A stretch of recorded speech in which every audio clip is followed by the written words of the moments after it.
হাজারো কাজের ব্যস্ততার মধ্যে অবশেষে এই কাজটা করতেই হলো। ছাদের সব গাছগুলোকে একরকম বস্তাবন্দি করে ফেললাম। আপনারাই বলুন তো, সুন্দর ফলগুলোকে ইগনোর করে কাজ করা সম্ভব?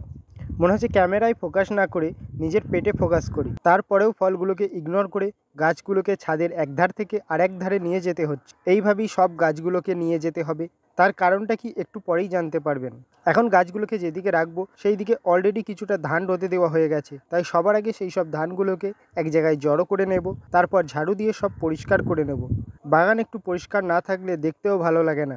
গাছগুলোকে ছাদের একপাশে এইভাবে জড়ো করার একটাই কারণ, সেটি হলো ছাদের যতটা পরিমাণ জায়গা ফাঁকা করা যায়। এখন ধান কাটা শুরু হয়ে গেছে। আমি এর আগের ভিডিওতে দেখিয়েছি ধান কাটার কিছু দৃশ্য। সেই সব ধানগুলোকে তো রোদে শুকাতে হবে, তাই এই ছাদটাকে কাজে লাগানো। ছাদে গাছ রাখার একটা নিয়ম আছে। আপনি চাইলেই যেখানে খুশি সব গাছ রাখা যায় না। তার জন্য দেখতে হবে সেই গাছটার কতটা পরিমাণ সূর্যের আলোর প্রয়োজন, গাছটিকে কোন জায়গায় রাখলে সে তার প্রয়োজনীয় রোদ পাবে, তার সঙ্গে অন্য গাছের কোনো ক্ষতি হবে না।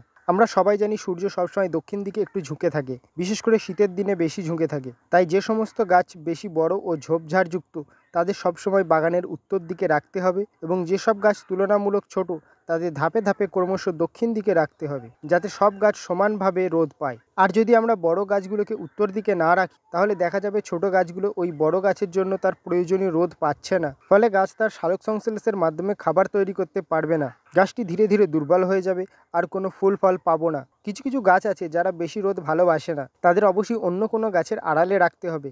একে একে প্রায় সব গাছ গোছানো হয়ে গেল। এখন ছাদের বেশিরভাগ জায়গা ফাঁকা। এই ফাঁকা জায়গাতে এবার ধান শুকোনো হবে, তারপর আবার গাছে ভরে দেওয়া হবে। কেমন লাগলো আজকের এগ্রি ব্লগ কমেন্টে জানাবেন। দেখা হবে পরের ভিডিওতে।